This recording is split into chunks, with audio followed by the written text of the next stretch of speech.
See, a lot of people call God for what God has nothing to do with. T.D. Jakes says God provides trees, doesn't make furniture. Exactly. So I needed to take time back to see what I had done to her.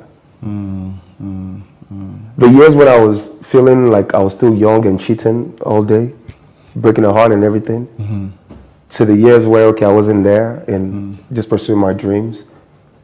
But I forgot that this was a human being that was taking records. Yeah. And taking experiences of her life as well.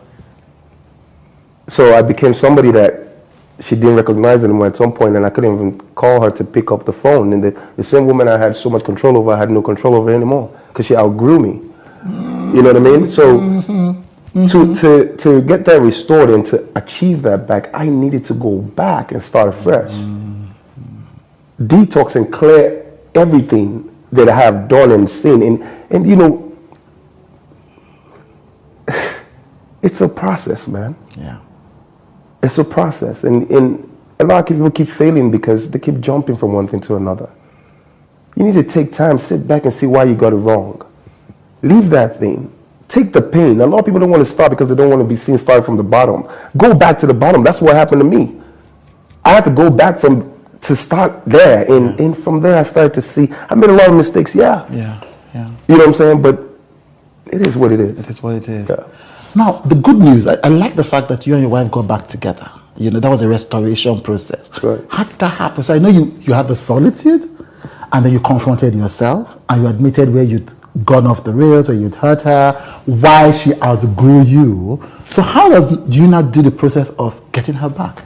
First is God. First I prayed. I cried myself to God.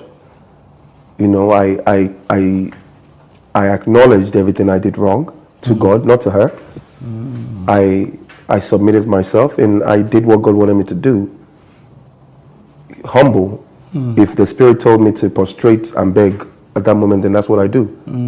See, there is no generality in marriage. It's significant and unique to people. Right. My situation is different from your situation. Right. If I have to crawl in the gutter to beg my wife, that's what I'll do if I know the value of my wife to me.